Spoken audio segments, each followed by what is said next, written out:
Unshelling Medicine Podcast. Healthcare in the language we understand.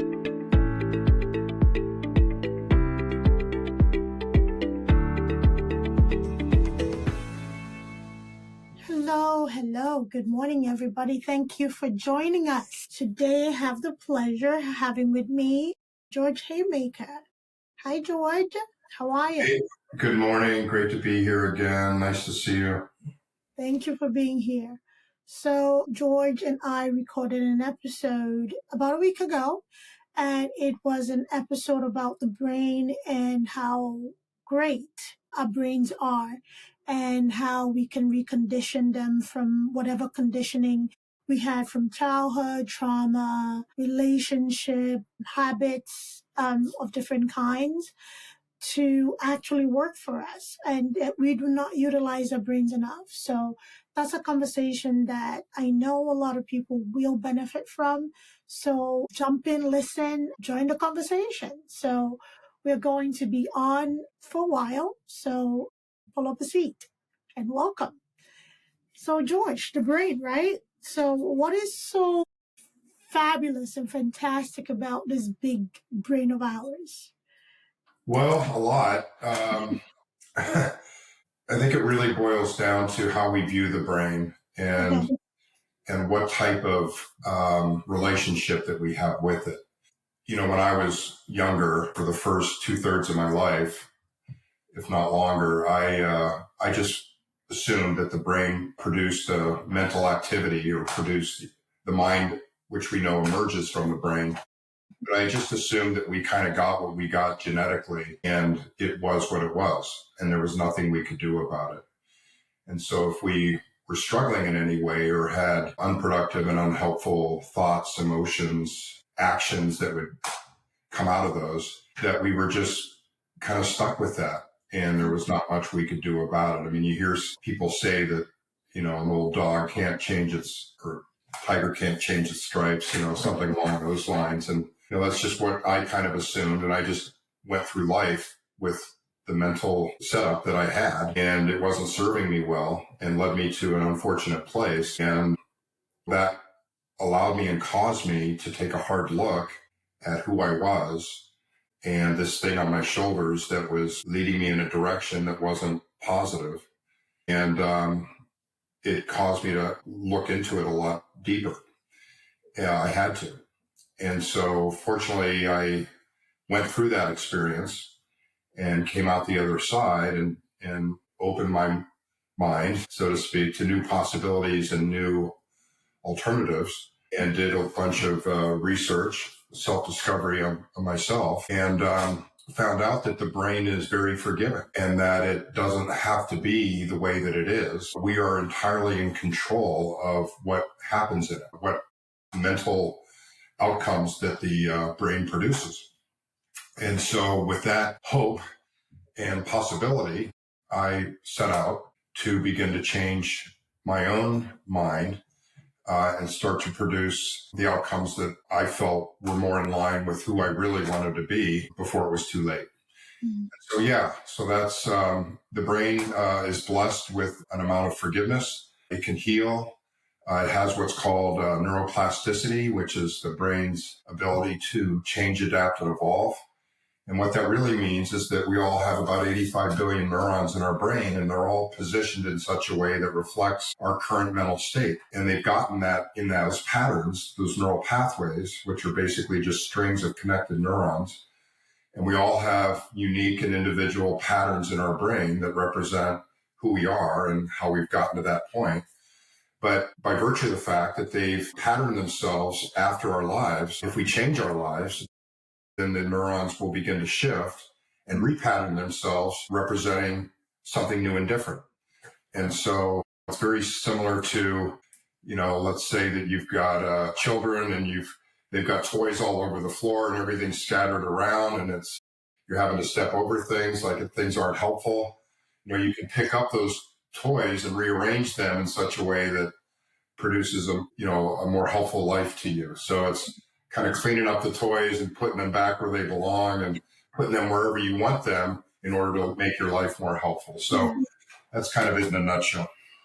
So I want to go back to the tiger stripes, teaching old dogs new tricks and all of that stuff. These are things that people kind of like say to themselves to kind of like, I've lived my life. There's no way I can change at this point. And we find that a lot with addictive behaviors, whether it's something like cigarettes or alcohol or, hard drugs of any kind. People often kind of like have this is my lot kind of a mindset. I mean, I've survived all these years. If it's going to kill me, let it kill me. But some people do not mean that. I'm saying that from a perspective, a healthcare perspective, where some people actually want to change, but they feel like other people have given up on them. And this is their way of giving up on themselves too, especially with age. Can you talk about your experience and when you made this decision? And, just for anybody listening who may feel I'm too old for anything to work on me, my brain is already decided how this life is going to end for me. Yeah, happy to. So that difficult experience I was referencing was a significant and severe addiction that I had to pain pills and alcohol. And I hit bottom at the age of 52. So that's well into my life. And so I had lived a lot of years with that behavior. And it developed really strong patterns related to it in my brain. And it really boils down to scientifically, there's no reason why anyone can't change if they're so inclined, if they're properly motivated and committed, because there is no age limit on the ability for neuroplasticity to take effect and to work, because it's actually happening in everyone's brain every day, no matter whether we know it or not. And so it's really just a matter of, do we want to direct that change or not? And so really what I feel this reticence or hesitance around change is about is the brain. Its number one job is to predict the world. Its job is to scan the environment looking for threats and run our bodily systems, run all of our organs. It's like the engine, and to keep us safe and in survival mode so that we can have babies, procreate the species, and the human species will continue. Okay, that's evolution. And that's really its number one job. So when we talk about what does safe in survival mean, it means keeping you alive. And so the brain basically looks at all of your past experiences and has stored those and knows that with everything that you've ever done in your life, even if it's unhelpful like addiction, that you're still alive and you're still relatively safe. Okay. It doesn't care so much that you're not happy or that you're in distress from addiction. It knows that you're still alive. Now, this idea of change, which involves something, completely different than what the brain already knows because you haven't gone there yet. Remember, the brain is looking back on your past, not envisioning the future, because it can't. It needs you to help it do that. And so it's simply looking at these past experiences saying, with everything you've ever done in your life, I know that I've kept you safe. And so this is what's familiar. This is what is predictable for me. And so I want to keep you here because I know what it is. And so when we start thinking about change, it just seems overwhelming and like we can't do it because we've developed these long patterns of this behavior. That's really just the brain telling you that it doesn't know what it is that you're trying to suggest to it. And it prefers to keep here where it is in the present than it does to move to something different. Now, the brain will do that. It will move, but you have to lead the way. It's like the horse or the carriage, right? Mm-hmm. You're the horse. You have to take the brain, which is the carriage, and pull it in order for it to go there and change and go through neuroplasticity and reinvent itself in a new and different way.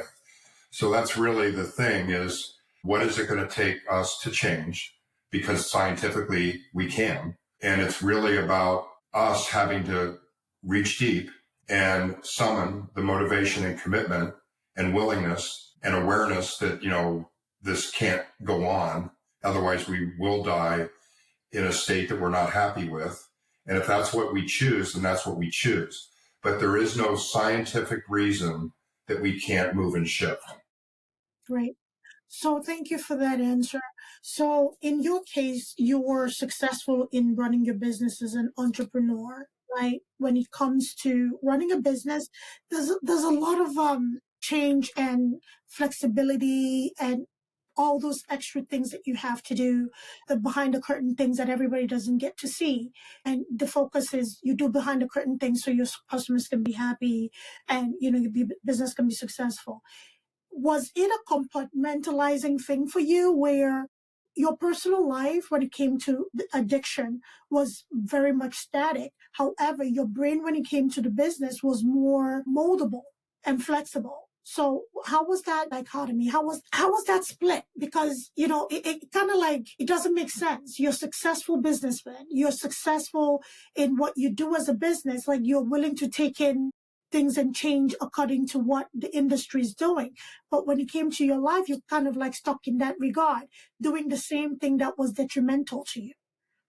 Yeah, good question. So, just because we have a thinking brain that can work well, a prefrontal cortex that's making decisions, evaluating things, building strategies, and so on, and is doing it relatively effectively, that doesn't mean the rest of our brain is functioning in a healthy way or a way that serves us best. Absolutely. And so, there's a lot of other regions of the brain other than the executive function thinking brain that are involved in our mental lives, right? There's emotions, for example. And there's other thoughts that have happened prior to us being entrepreneurs that are mixed up with emotions that maybe weren't helpful, like maybe ones that came from childhood that related to us having to feel safe and surviving early in life that have patterned themselves in our brain that we have now carried forward with us into adulthood. And so we're managing our businesses because, we're smart people and like we can figure things out, but we still have brought the rest of our lives with us. Okay. Those didn't just go away. And so it's almost like different versions of ourselves, of our identity living within us at the same time. And we're having to deal with all of them are surfacing at various times. Okay. So, that's what happened to me. And what I think is the case with a lot of people is that we had early childhood experiences that all of them were different. Some of them were uncomfortable. And maybe we were raised in environments that to whatever degree may have been dysfunctional or just caused circumstances that allowed us to feel not safe. And we had to develop ways of trying to get by. And that's what happened to me. And so I was unsure of myself for those reasons, very anxious, very defensive, always trying to prove myself, very reactive emotionally. I had been punished a lot as a child and I had moved around to a lot of different places. I had moved probably 15 times by the time I was 18. And so just in and out of home, different, I was with my parents, but, my dad was a corporate executive. So like I was in and out of schools, having to say goodbye to friends, I just very unsettled. Okay. Yeah. And so I carried this with me into adulthood. And so while I was quote unquote smart and able to run businesses, I did not have a very helpful mental state because a lot of things that would happen in that world my brain perceived as threats. So it was hearkening back to those early childhood experiences and seeing things as threats to me, my safety and survival that weren't helpful to me. And I would get reactive. I would get defensive, angry. And that's not helpful, obviously, to running a business and the people that I was working with. And it's also not helpful to me. Who wants all that negative thought, emotional looping going on in your brain constantly? Because, when you experience negativity like that, you feel like you're not safe and not your survival's being threatened. Your brain summons stress. And so it floods your brain with cortisol and norepinephrine, floods your body with adrenaline. And your nervous system is just always in this active state. And so that's how I conducted my life. I was highly wired, highly stressed, highly reactive, making maybe smart business decisions, but always on the edge. And that is just a recipe for, you're always on the edge, right? You're always on the wire, and you never know which direction you might fall off. And so because I was so uncomfortable mentally, I would cope with that with drugs and alcohol. And that was kind of my recipe to get by, is I would go hard, work hard, and then I would play hard and calm my nervous system by consuming drugs and alcohol to make myself calm down and make the negativity go away. And so that lasted for 30 years until addiction, which is progressive, got the better of me. And I no longer had any ability to participate in the decision-making process of whether or not I was going to use drugs. I had to. My body would not survive. I would go through severe withdrawals if I did not keep consuming alcohol and drugs. And so that's what happens with addiction, is that, tolerance sets in. The same amount of drugs and alcohol are no longer having the same effect because our brain is starting to malfunction with all the dopamine rushes that we're getting from those substances. The brain starts to change in a negative way. We have to do more and more to get the same effect or just to feel normal. And before you know it, like in my case, I was doing 50 pain pills a day and drinking 2 bottles of vodka. And so that's where it goes if it's not caught early enough and we're not aware, and we don't have the wherewithal or the inner strength to say, this is not what I want to be. Because, invariably addiction of any type takes you to that bad place. So hopefully I've answered your question in all of that. How did I do? No, you did great. So the reason I'm asking that question is that when people don't understand the functionality of the brain, because the brain is a very complex yet simple system, right? So it's like, but you have the one brain. How can you be successful in business and everything you do, but this other side is suffering and you have an addiction? It's because we have different aspects of our brain controlling different things. And, that is not all lumped together. You can be great, like you said, with executive decision making, but the emotional aspect of your brain is craving substances, which has to be satisfied. So you did a great job answering that question. So I'm going back to the wired person you were, reactive. That decision made you successful in your own right in business. What would you make of an argument where, because there was a time that was the norm.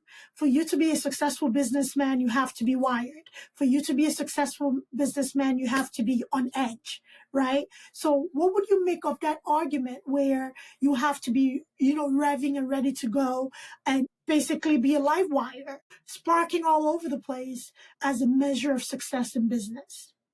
I would disagree with that completely. You need motivation and drive, but you don't need to be angry, highly reactive, and all the other things that can go along. So I think what we're talking about here is the activation level of the nervous system.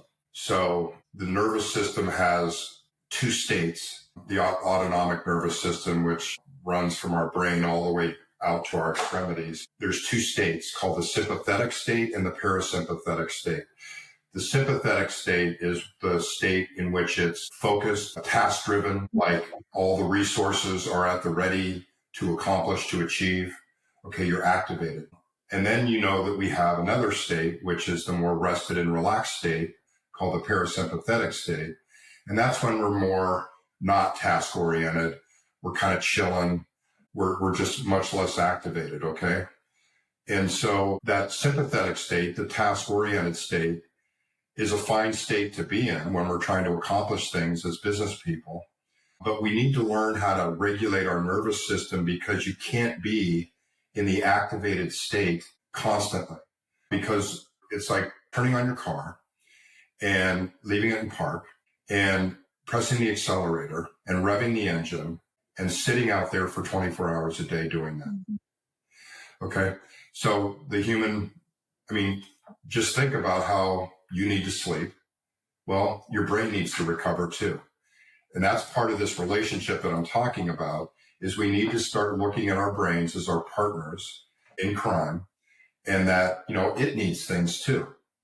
And so there's this idea that we're just going to run our brains hard without any understanding of what its needs are, and that it needs to rest and recover. in order for it to efficiently give you what you'd like to have it give you.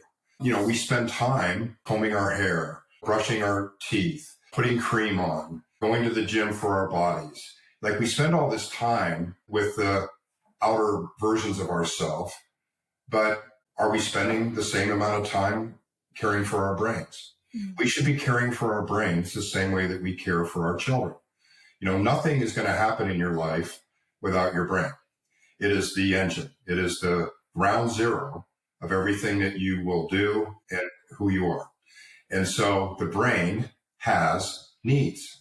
And so understanding your brain, how it functions and what it needs is an enormous skill set. It's called, metacognition. It's the ability to understand everything that's happening in your brain and your mind and being able to listen to it, hear what it's saying, and pause and respond to it instead of just react, instead of just taking for granted that what's there is what's there. What's there doesn't have to be there. It can be anything that you want. But if you're not caring for it, you're not going to get the outcomes that you want. So this nervous system idea, I'll give you an example. So as an entrepreneur, I know that we all think like when we multitask, it's like we're getting more done, right? Incorrectamundo, because the brain only has the ability to focus on one task at a time. It's limited that way. So if you ever notice when you multitask, you are jumping from one thing to another. And when you've jumped to the other, you've left the other thing behind. So you may have 5 balls in the air, but your hands are only on one ball at a time. Okay. And so the problem with that is that every time you switch, your brain is like a mental resource tank. It's like a gas tank, and it only has so much gas in it in a day. And so when you start switching between tasks, you are burning that fuel twice as fast as you otherwise would have if you just stayed focused on the one task. So part of what I recommend to people is that they practice how to pay attention. That is a skill. You can train your brain to focus and pay attention, and you can have it train it to come out of multitasking. The reason we multitask is because there's little short amounts of dopamine hits, pleasure chemicals, that we get when we jump around to different tasks. It almost feels to the brain like we're accomplishing more. And so it gets like little pleasure spikes. But that's not accurate. You're burning twice as many resources, and you're actually prone to making more mistakes that way. So we can train it by mindfulness practice, for example, to focus. Like we could wake up every morning and focus on something for 10 minutes. We could meditate and train the brain to focus in. And as thoughts come in, we simply let them pass by and we stay focused on the one thing. By doing that, you're training your brain for the day to stay focused. When you find yourself multitasking, you can pull yourself out of it and get back to focus. Before you know it, if you trained yourself that way, you would stop multitasking because you knew that it wasn't helpful for the brain and it wasn't helpful for your business life. And when you do focus on a task, you should only go in 90-minute stints, because what happens at the end of 90 minutes is your brain has about a 90-minute window of focus. And then what happens is you start to go through diminishing returns, and you can feel this in yourself, right? These are the signals your brain is giving you that we don't listen to. You start to get fatigued. You start to get a little ornery. You feel like you're getting befuddled maybe a little bit. And even if it's only so slight, and then what's happening is your productivity curve is starting to go down the other side. So all you need to do at the end of 90 minutes is get up, go outside, get a little sun, shut your brain off for 3 to 5 minutes, close your eyes, just relax. And what this does is it'll allow your nervous system to cool down. So come out of task mode, sympathetic mode, calm it down, reset everything in your brain, and then you can go back and do another 90-minute stint. So if you knew that, then you would start planning your day. And this is just one of like many brain hacks and tricks, tips and tricks that people, once they understand how their brains work, can employ so that they are managing their day precisely to get the maximum efficiency out of their brains, diminish the amount of resources being spent for every task so that everything's efficient, knowing how to regulate their nervous systems, and they would just start to manage their lives in accordance with how their brain works. The same thing goes with how they sleep, how they eat, the things they eat, when they eat, how much they eat, what they do when they wake up, exercise, what type of exercise, how long, what time of the day. All of these things are critical in developing a strategy for maximum brain efficiency. Thank you for that, George. That was so good. And those brain breaks, you talked about taking care of your brain and doing things to care for your brain. So that was a great, great, great tip. And the next thing I'm going to ask you in the next question, just to let people know where to go find things. So you talked about the entrepreneur that has multiple balls in the air, and at a given time, they only have their hands on one.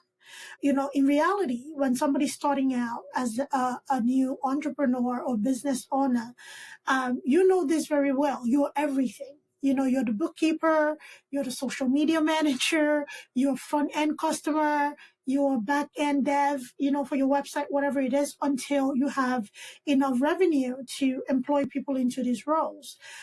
Somebody listening to you right now or listening to us have this conversation is like, how do I help that?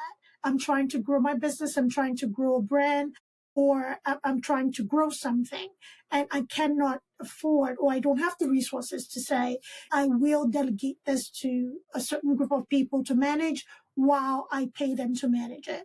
How can somebody like that not get to a point where not only the brain is fatigued, their body's fatigued, and we have all these energy traps that lead to illnesses and chronic diagnosis? Well, if I told you how your brain worked, wouldn't it make sense to do things in alignment with how your brain works so that you can actually build a strategy that gets the most out of your brain versus you, because of what's going on in the world and the fact that you've got all these things going, that you feel that there's all these things going on that have to be done right now, and you're actually doing worse for your brain. Don't you think that, being a smart person, because you have to be in order to create a business, don't you think then that you would pause and say, okay, it doesn't necessarily mean I have to work less necessarily. It might though, but I have to work smarter. I have to work in a way that my brain will maximize its efficiency. Because again, I'm going to burn my resources a lot faster if I don't, and I'm not going to be as effective, and I'm going to get more tired and more stressed out, and I'm probably going to make more mistakes. And really, if you conducted 2 days, one right after the next, and the first day you multitasked and, just had we're kind of going at things willy-nilly.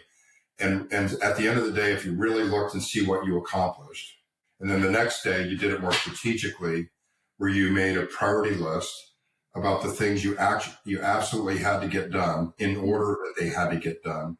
And then you tackled the ones that were most thought-provoking and required the most mental acuity. You did those first in the morning when your tank was the most full. And then you started to layer in other things after that required less intelligence, so to speak, more busy work. And you kind of structured your day that way. And you just did these little 3 to 5 minute breaks, and you ate correctly. And you're just constantly conscious of how to serve your brain so that it was serving you. And you're just more strategic about it. I guarantee you, I know it may sound antithetical to people, but you would get more done the second day than you did the first day. It doesn't feel that way because you just don't have as many balls in the air. You're paying focused attention on one thing at a time, getting them done, moving on to the next, giving your brain the breaks it needs. And during those times that you are focusing, you're actually more productive in those spans of time, those windows of time, than you are when you're multitasking. So if we feel that we are smarter than our science and smarter than the brains, and that we're just going to tell it what to do, even though it goes directly against the science, how smart is that? Right. And so why wouldn't we listen to what's true, what has been proven in science, and conduct our life that way? And then what will happen is we'll start to train ourselves that way. And we'll start to see the results, and we'll start to see the benefits. And our brain then, because it's new, it might resist it at first, but because we know it's true, and science has told us that it is, the more that we do anything, the better we get at it, the more the brain likes it, especially when it's effective and rewarding. Like So then what happens is we have our acts together, we're more productive, our brain isn't as fried. And so then what the brain says is, I didn't know what this was going to be like. It's the same thing as trying to conquer addiction. I didn't know what this was going to be like, but you showed me. You stuck to your guns and you trained me how to stay focused, how to eat right, how to sleep right, how to take mini breaks, how to train my brain how to train me in the morning, before we ever started anything. You did all these things that were right for me. I didn't know it was going to be safe, but sure enough, you knew and you showed me. Now I like it. Now it's rewarding. Now I never want to go back to the way it was before. And that's kind of just a high level simplification of what transformation looks like, but it happens in anything that we want to shift from to, and it happens in little things and big things. The brain is all about training. It's all about repetition. And it's true when you think of like trying to learn something new, like a new language or a new instrument or a new business concept. It's like it's hard at the beginning. We have to think hard about it because we don't know it. It hasn't been committed to memory. It's new to the brain. The brain doesn't like new things. It likes what's the same and predictable and familiar. And so it's all those things are hard.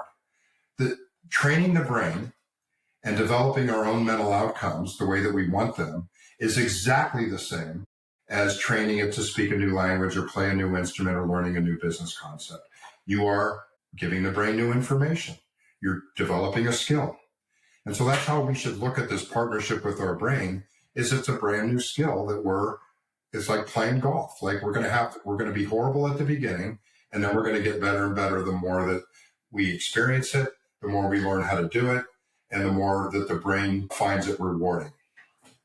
Thank you, George. So we've been talking for a while, and I kind of want to wrap up with environment, the importance, the effect of environment on either brain training, addiction, or just general behavior. That, again, everything leads to the brain and mindset as well.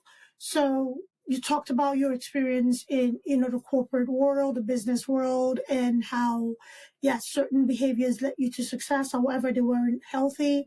So what would you make of maybe a CEO listening to us today? They work in a very high stress environment, and they do have their vices that, unfortunately will keep increasing.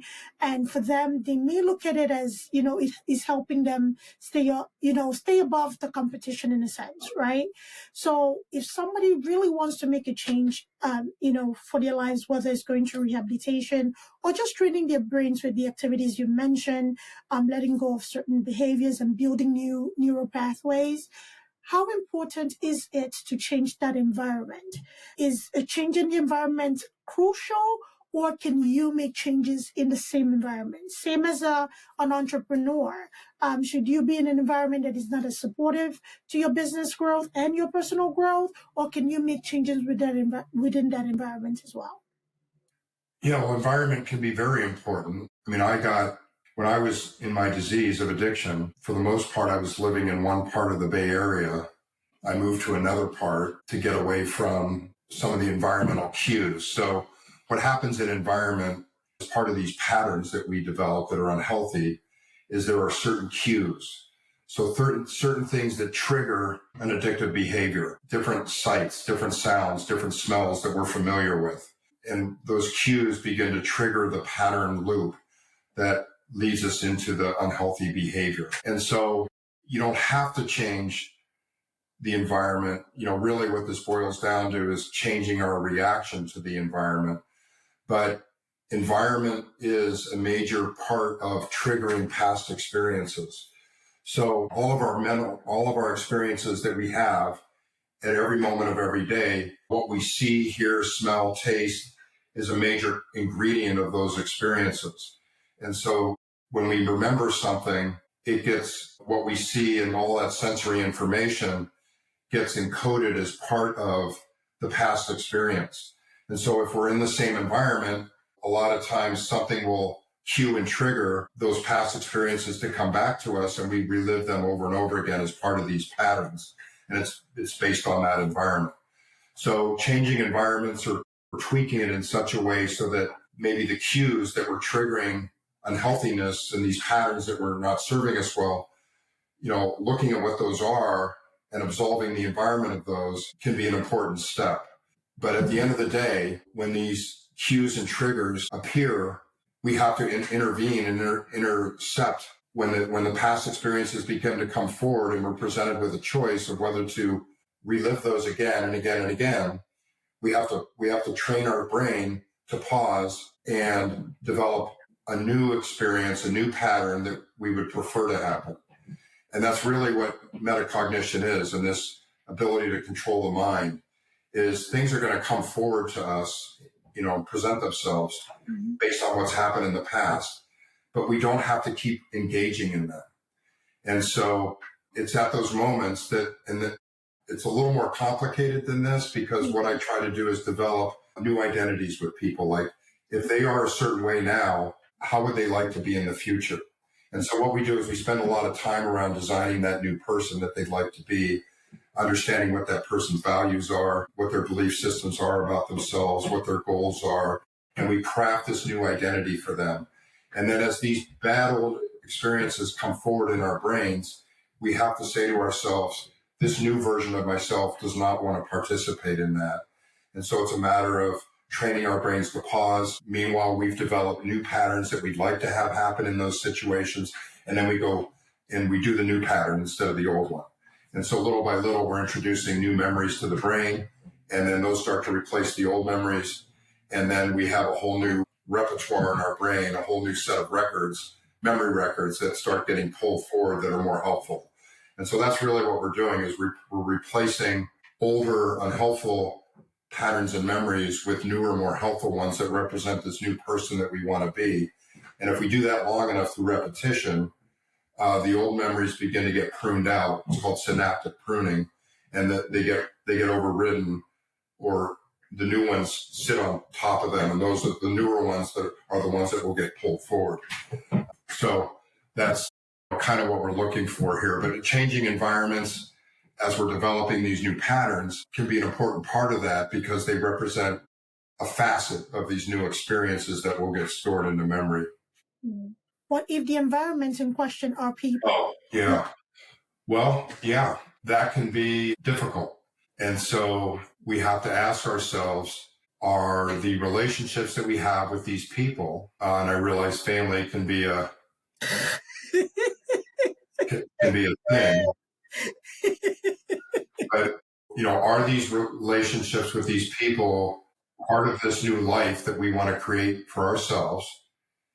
And if so, then what we need to do first is create our side of the version of those relationships. So in other words, relationships are two-sided. Our side has been unhelpful and unhealthy for us. How we are taking that relationship and processing it like it is not healthy for us. So what can we do within ourselves to have that part of it change into a more healthy way? We can't control what somebody else is doing. We can work with them and have conversations with them about what they're doing that might be triggering us to have unhelpful experiences on our end. But at the end of the day, we still have to control our own mental experiences that come from that relationship. I assure you that the brain is made up of ways of interpreting things, perceiving things, and just because it comes into our brain doesn't mean it's true. Sure. It doesn't mean it's helpful.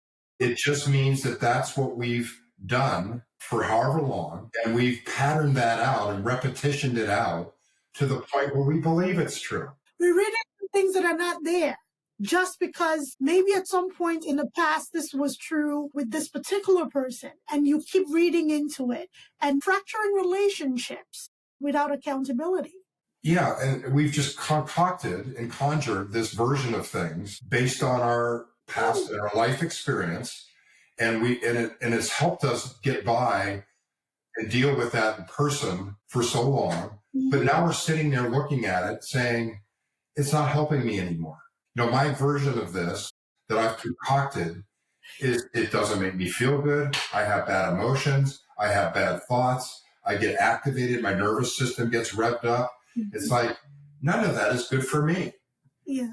And so what am I going to do about it? Right.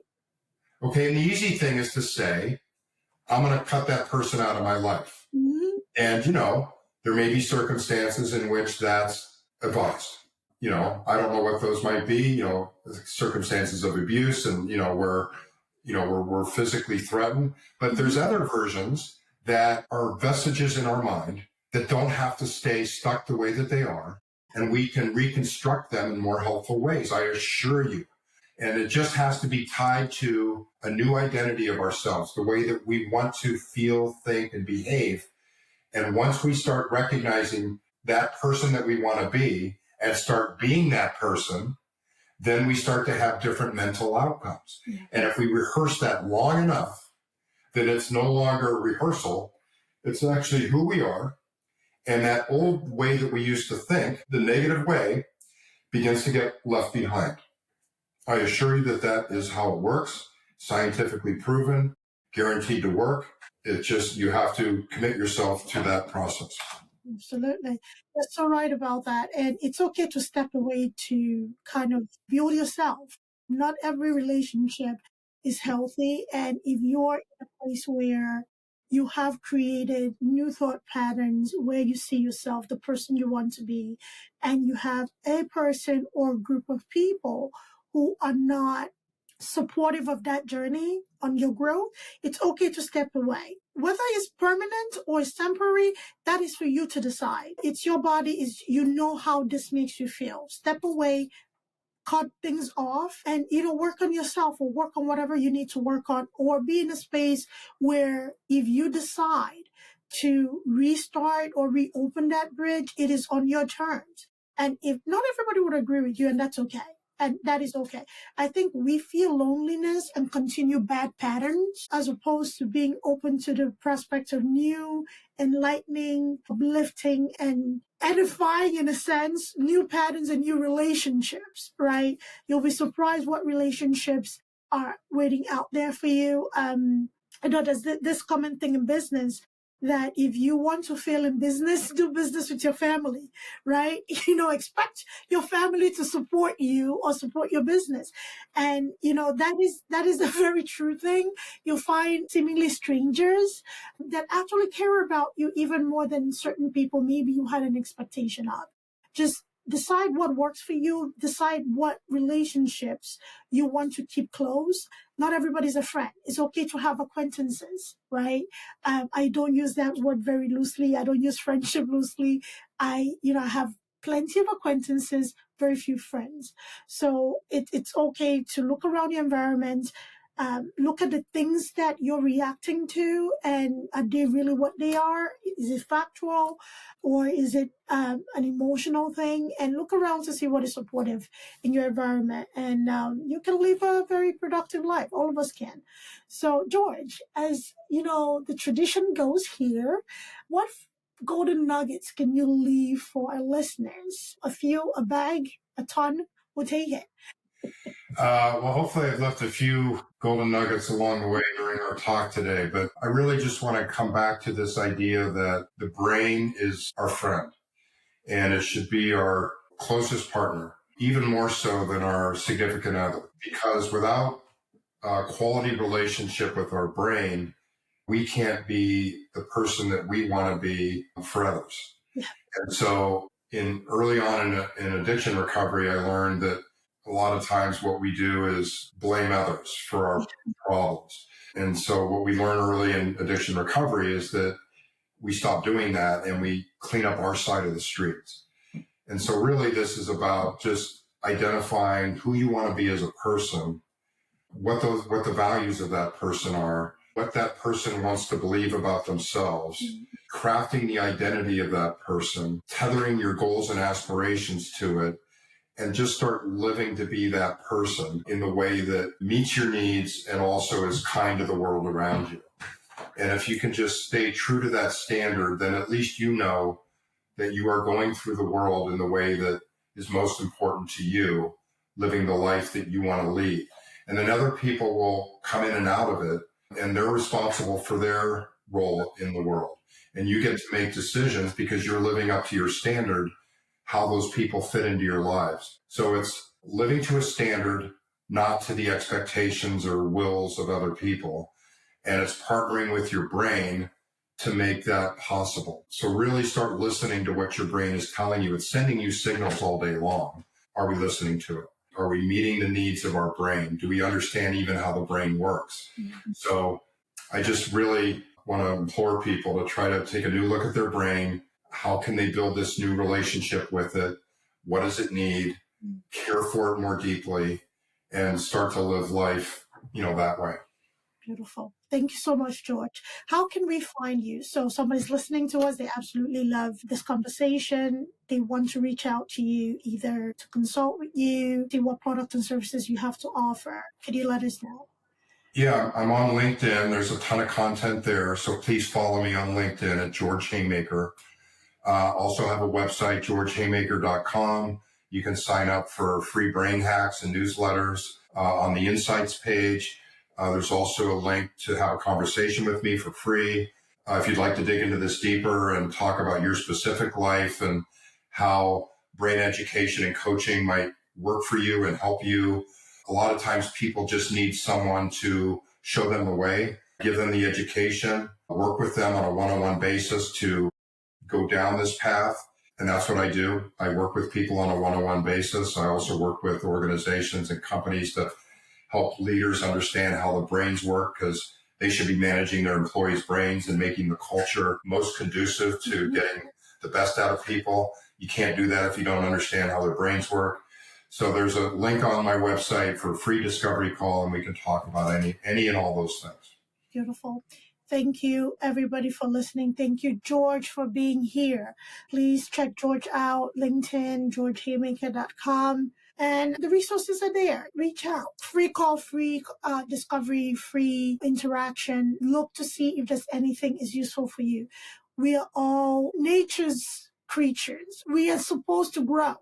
Was not supposed to be static. If we can grow chronologically, we can grow internally too. So take advantage of it. Reach out to George. And thank you for being here with us. I don't like to use the word hope a lot because it's kind of passive, but I do hope you got something from this conversation. Have a great day, everybody. Thank you. Thank you, George.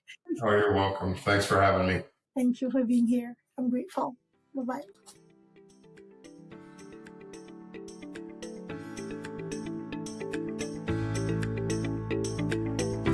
Thanks for tuning in to Unshelling Medicine Podcast. If you want to stay up to date with the latest episodes, make sure to hit that subscribe button on your favorite podcast platform. If you enjoyed today's episode, please take a moment to leave us a review. Follow us on social media at Altruistic Scribe on Instagram, TikTok, Facebook, YouTube, and LinkedIn. We share additional tips, updates, and health-related content that you won't want to miss. Have any questions or topics you'd like us to cover in future episodes? Reach out to us at altruisticscribeco.com. We're always eager to hear from our listeners and tackle the health topics that matter most to you. Until next time, stay healthy and take care.